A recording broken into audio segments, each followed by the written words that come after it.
Hey everyone, Joe Madden here. This is a Joe Madden Sports podcast. I'm joined today by a dear friend, Rudy Reyes. Now, you can find Rudy, talent and host of the Rude Dog Show. Rudy, how are you doing today? I'm doing great. How are you, Joe? Thanks for having me on. I appreciate it. I'm so excited to have you on. I know we've gone back and forth on socials for a couple of years now. You've got so much going on. I thought we should join together, hear your story, hear everything that's been happening. I'm Oh, excited for it. it's a laundry list of things going on, Joe.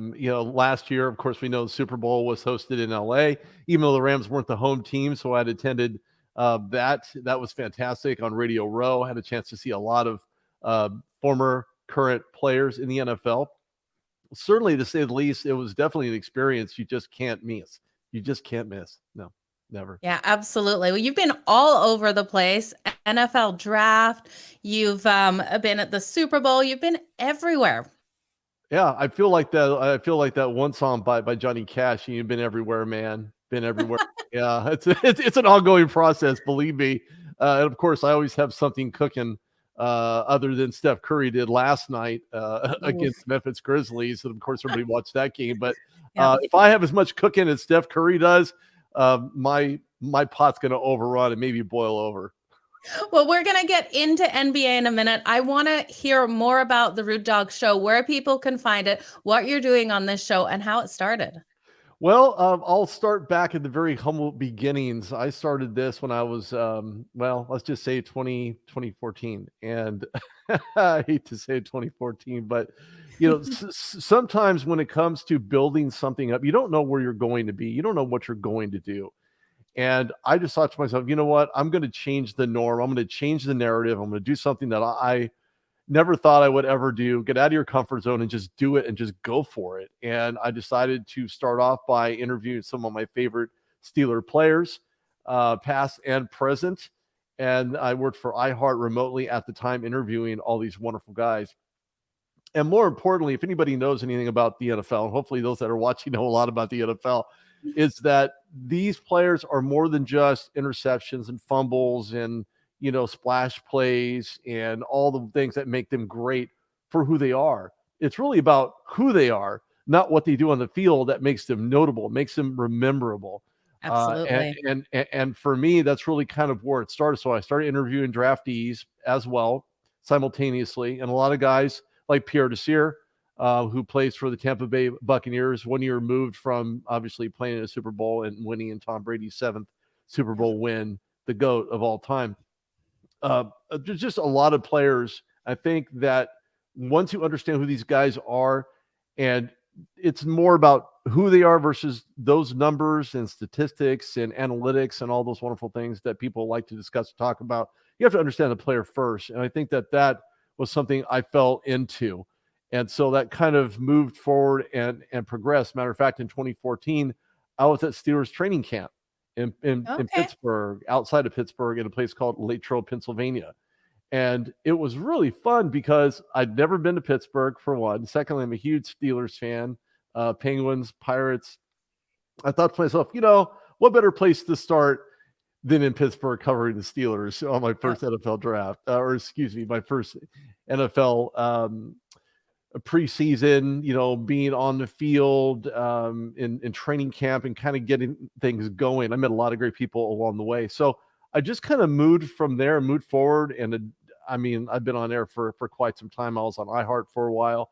I Yep. did have a TV appearance back in Cheyenne, Wyoming, on a small station. If anybody knows where Okay. Cheyenne, Wyoming is, so yeah, just a lot of great things. And we all learn along the way all those great things and all the nuances that really can take us and propel us to another level. And it's about consistency. Yep. If you're a broadcaster, if you're starting out in broadcast, of course, for those viewers that are watching, it takes a lot of work. This is not an industry for the meek, to say the very least, because there's a lot of competition out there. But I don't personally look at it as competition, because a lot of times I'll find myself in situations where if somebody needs my help or to borrow this or that or the other, if I'm on Radio Row or if I'm covering the NFL draft, whatever the case might be, I'll give them a hand. I have no issue with it, because I know at one point I'll be the one needing the help as well.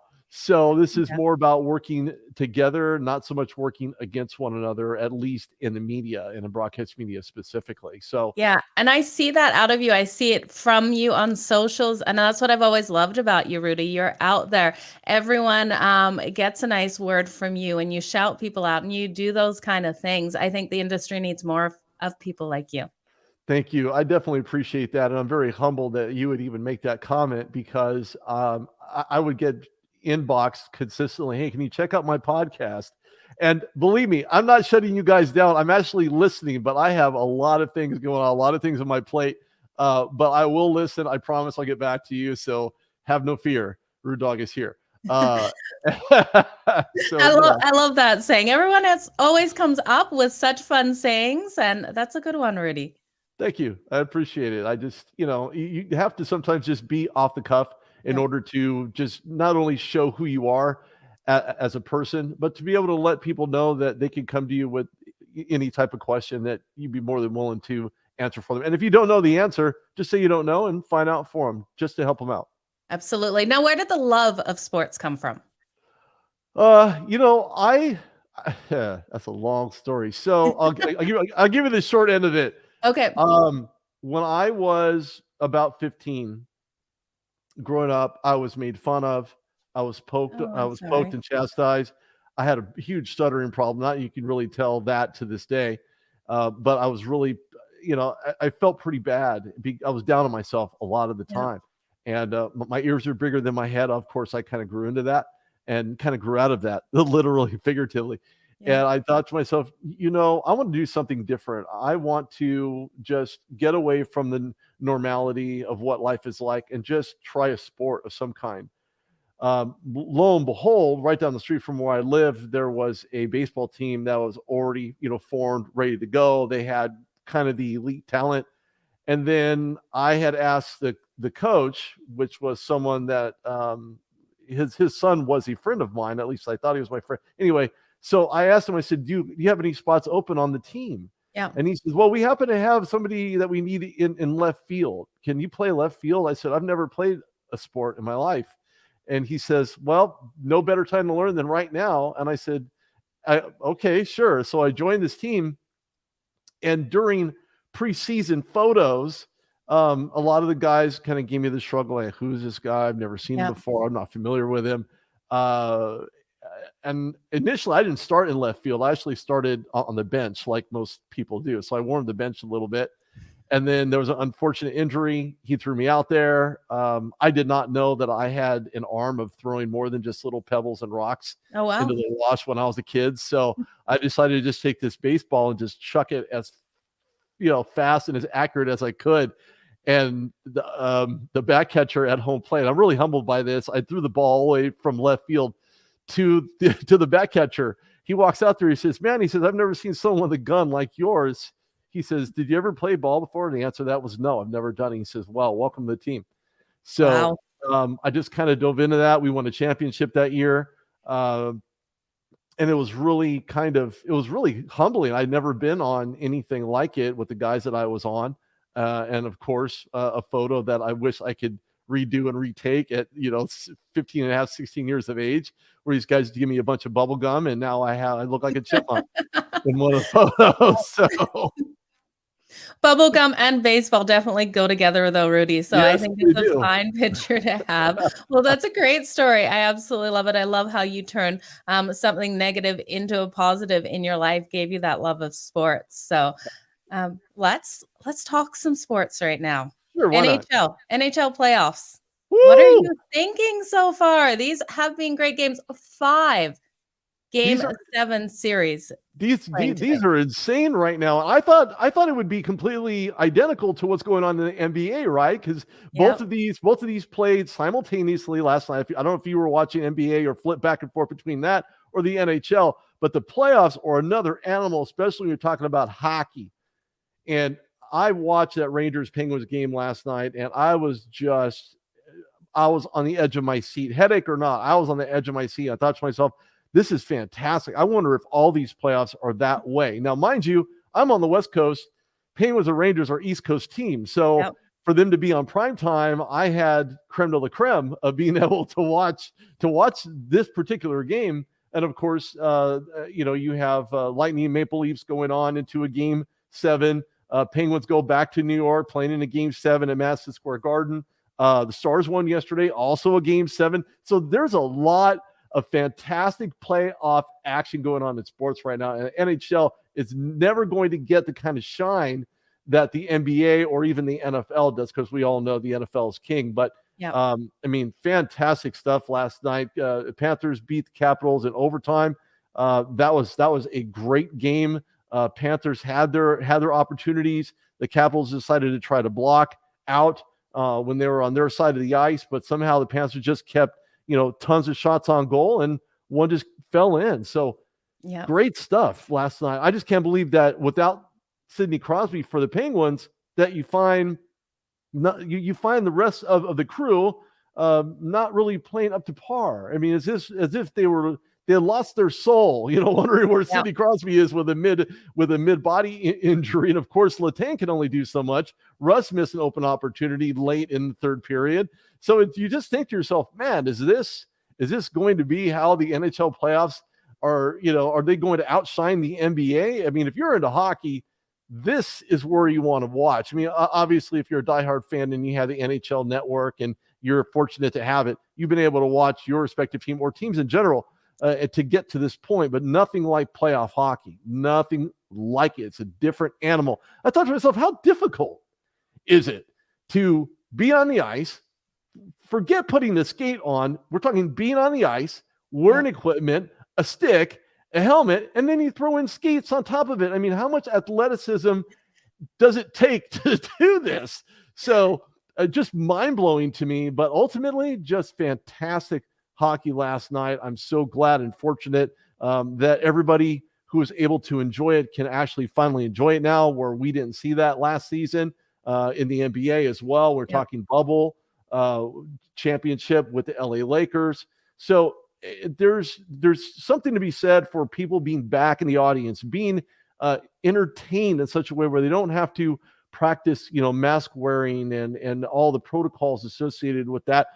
But I think some people are still feeling that a little bit, right? Yeah, you did see a couple of people in the audiences. Yeah, exactly. They don't want to stick too close, not really a ton of high fives. Maybe there were here and there, but for the most part, everybody was kind of sticking to themselves, more focused on the game, which is totally understandable. And when you head out of a pandemic, first one of my existence, hopefully the last one, it changes things. It changes your mindset, wondering what normal is going to look like. Absolutely. Well, last night in the NHL, we seen what that looks like in full display. So it was crazy. The crowds were wild. They were wild even here in Calgary, and the game wasn't in Calgary. All the watch parties and everything going on. Absolutely phenomenal. If you had to pick one team that you think is going to make it all the way through, hoist that cup. Any thoughts? My gosh. Oh, Stanley's turning in his grave right about now. But if there was a team that I would pick based on injuries, based on fluidity of play, the different lines, man, the Stars look really good right now. It would be great for that franchise to win one. Of course, I'm a Penguins fan, but this going into game 7, man, this is tough. You're asking me a real difficult question. Rudy, I'm a Calgary Flames fan. My Calgary Flames fan, our team are winning it tomorrow, so the Stars have no luck at hoisting that cup. Got to pick someone else. Well, if I had to pick, I would love to see Florida win it again. Another, and you know what? Let's put this into perspective. Not every team has the opportunity to get to this point.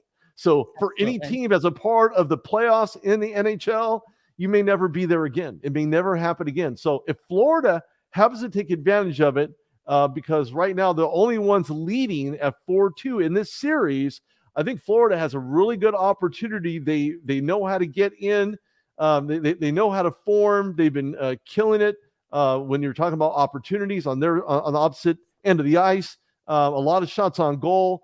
They skate inside and not outside. They really make you pay, and they're great at penalty killing. So if Florida wins it, so be it. But I'm going with the Penguins. Okay, the Penguins it is for Rudy. Sounds Now, familiar. are you surprised at all at these high totals that we're having? We're now seeing 6.5s coming out in playoff hockey. Is this shocking to you? It actually is, because predominantly you don't think to yourself, it's more like almost like a basketball score, Yep. right? Or even an NFL score, even better analogy, because you have plenty of guys who are showing up when their name is called and they get on the ice and they make things happen. And that's exactly what these guys are doing. So for them to get two shots like we've seen, I want to hard to pronounce his name, Kabinajad, I believe that how you pronounce his name You're for the New York pronouncing it Rangers. better than I do. But there were two shots on goal. Both were in a minute and 26. So it's really surprising for me to see these numbers as high as they are. But again, this is playoff hockey. So if you're going to get insurance goals, this is the time to get them and to stay consistent on the defensive side of the ice and disallow the other team from getting opportunities for obviously penalties as well. Stay out of the penalty box. Stay out of being the defender with one less man in order to get the other team an opportunity, or give the other team an opportunity rather, to score on you on that side of the ice. So these scores are pretty intense, I must say. Yeah, absolutely. We do have a question in the comments here. If Florida can play enough defense to win the cup, what do you think? I like the D. They've been D'ing up all the time. You hear about the NBA and how you need to D up and block guys out of the paint. Well, that's exactly what Florida's doing. They've been doing that all season long. That's one of the reasons why they're here, is because of their defense. And if they can just get more penalty kills and or stay out of the penalty box, they'll find themselves maybe hoisting that cup a lot sooner than later. Absolutely. Looking at the games tonight, that's all I want out of the Carolina Hurricanes. Stay out of that penalty box. They allow Boston to get up on them. Boston will get the win. And the same with the LA Kings. I think they need to play a smart defensive game if they want to get the win over the Oilers tonight. Stay out of that penalty box. Don't give Connor McDavid and Draisaitl the opportunity to score. Yeah, exactly. You know what? The Kings have been on the precipice of getting back to hoisting Lord Stanley's Cup. And it's been a while. Ask Wayne Gretzky. He knows all about them. Maybe even Luc Robitaille. I'm from LA, so I get it. And it's actually nice to see the Kings back in the mix, to be quite honest with you, when you look at what they've done all season long. But it's really about the adversities for all these teams and the players that find themselves out for 3 or 4 games. We see in the NBA, guys out for consecutive days all in a row throughout a series. That can never be good for any team, especially with a guy like John Morant for Memphis. So if the Kings can stay healthy, I think they have a better opportunity. Now, what's even more interesting outside of this is that Calgary hasn't been here in a very long time. Florida, not been here at all. Oilers, who? You don't really think of the Oilers as being a part of this conversation when you're talking about playoffs. But then You've earned your stripes back. I like you again, Rudy. It's all good. I'm just saying you have a ton of teams who had not been here, and if they have, it's been a very long time. But again, just to get to where they're at right now says a lot about their resilience and their ability to stay consistent and to hopefully. You can't cut Lord's Cup in half. So there is no participation trophy for any of these teams. It's either one and done or none for you. That's it. Okay. Any thoughts on the Maple Leafs? We haven't seen them make it through the first round since 2004. Can they do it tonight against the Lightning on home ice? The home team has such an advantage in this series. Well, they do. And they're the defending, cup holders. So, if for some reason, and the Maple Leafs have gotten their opportunities, it's not as if they've, missed open, shots. They've been able to handle that puck and get it around to open and would-be shooters. I think that if they keep up the offensive intensity, they're going to find themselves maybe winning this match against the Lightning. Now, on the other side of the puck, you look at the Lightning, again, the defending champs. They've been able to penalty kill like no other throughout the season. They've been able to really create opportunities and force opportunities where there weren't none.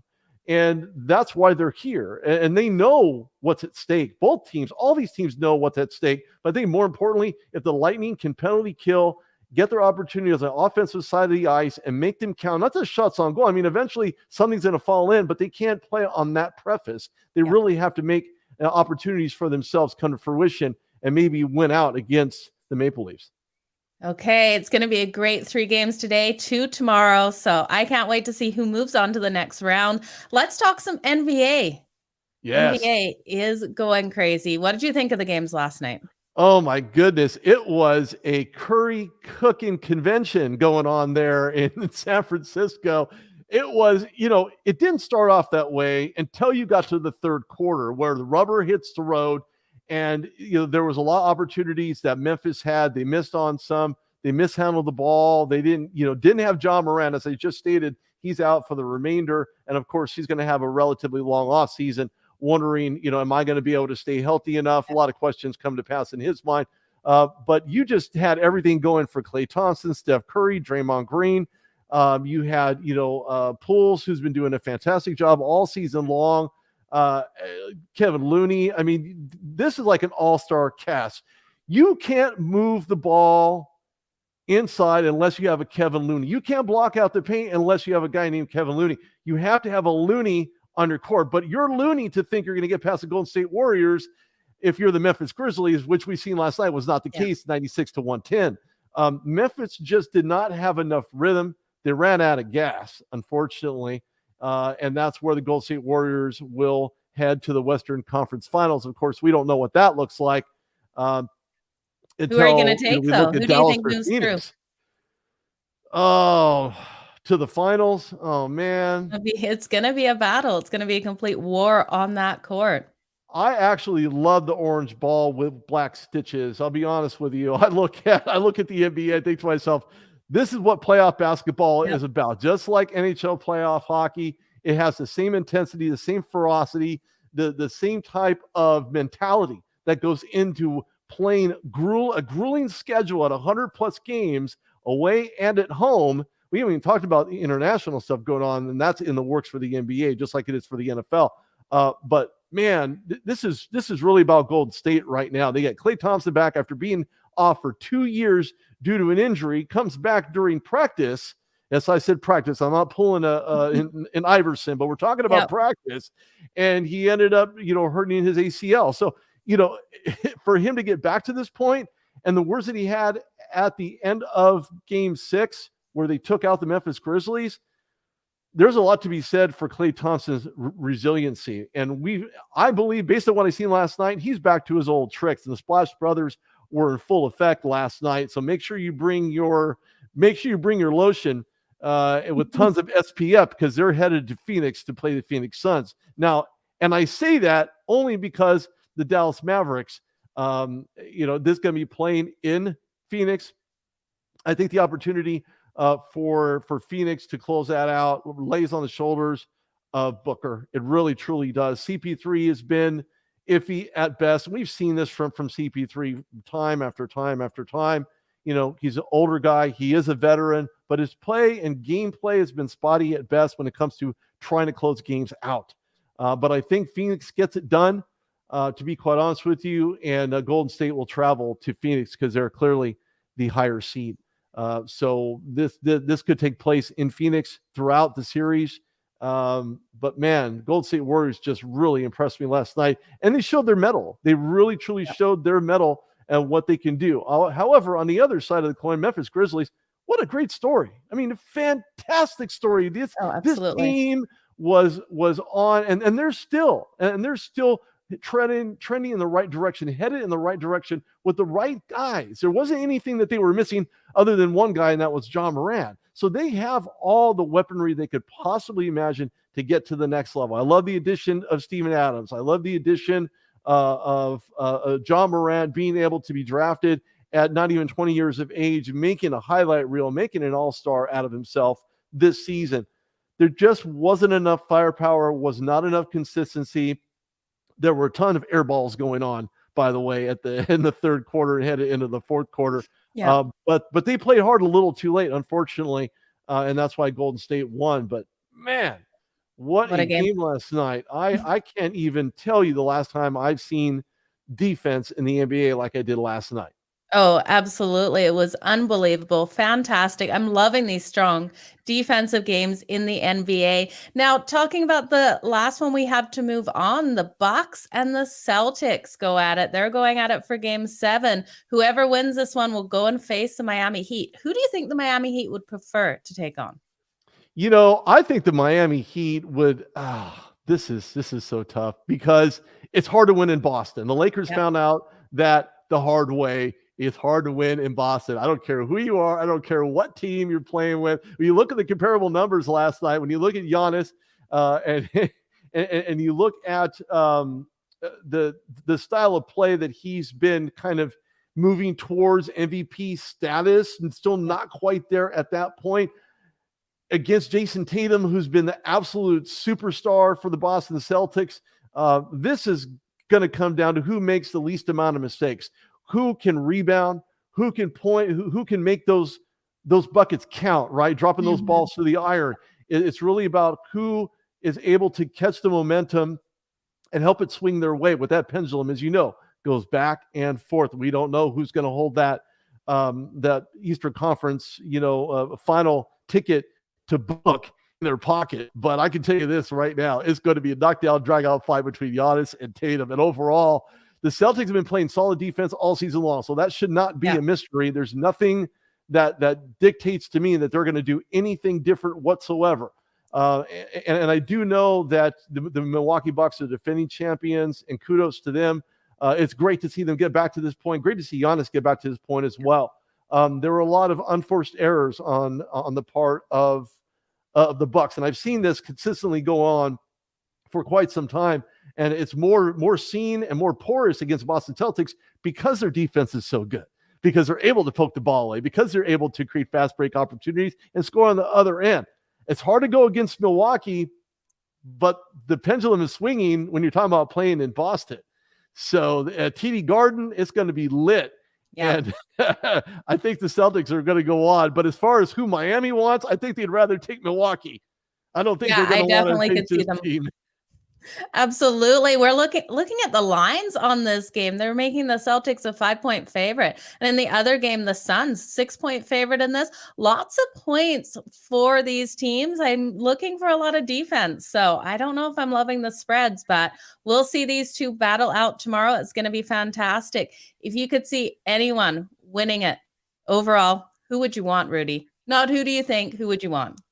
Who would I want? Gosh, that's going to be tough because I'm not a fan of players like Luka Doncic, and I'm gonna preface. I should have prefaced that by saying I don't like childish behavior on the court. Okay. So whether you're talking about Devin Booker, whether you're talking about Luka Doncic, both guys are relatively young, but they have antics on the court that does not appeal to me whatsoever. That's not the type of NBA that I remember playing. Of course, it is a new NBA, new NFL, new NHL, whatever you want to call it. The NHL is more an older guy's game than any other sport, if I'm not mistaken. But if there's any team that I would want to go, though, I would want to see play in this to win one, it would be Dallas. And yeah, I'm thinking Dallas. And I don't mean that I mean, no disservice to Phoenix whatsoever. But when you have Luka Doncic on the floor, he's been the difference maker all by himself, nearly single-handedly all season long. Same thing that can be said for the Joker playing out of Denver. He's playing without a ton of guys. He won the MVP back-to-back. Did he deserve to win it? Yes. Did you want him to win it? Probably not. There were some other great candidates, right? We're talking about Giannis. I think Jason Tatum certainly could have been a part of that conversation. LeBron James was in there as well. So, man. I thought Giannis was going to get it for sure. So that was a surprise to me. Yeah, it was definitely surprising to me as well. It was surprising that Joel Embiid it was not a part of that either, but he also had to play without. Okay, well, I understand James Harden was on the court, and that's great and wonderful and everything, and his presence is there, but he came up with a zilch. He came up with a donut, okay? You can't play and win when you play like you have a donut in your mouth or in your hand, because that's where the basketball is supposed to be, okay? Yeah. So at the end of the day, at the end of the day, I would like to see the Dallas Mavericks win it because They haven't been at that point of contention since Nowitzki.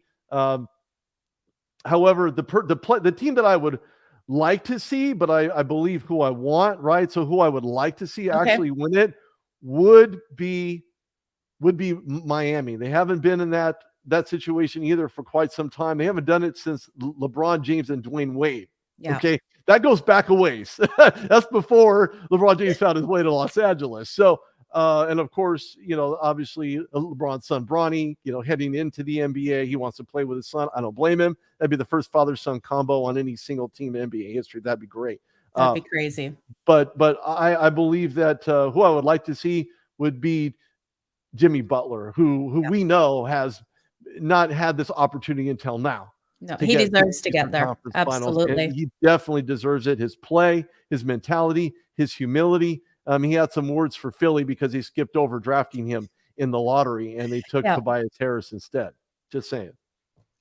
Well, I'm glad he is with the Heat. I definitely do like the Heat. I'd love to see them get the win in the finals. Rudy, I've kept you way longer than I told you I would keep you today. Let's tell everyone again where they can find your show, what time it is, everything, and where to find you on social media. It's not a problem. It's a pleasure to be on, and we can probably go on for another 30 minutes or so at least. Sure we could.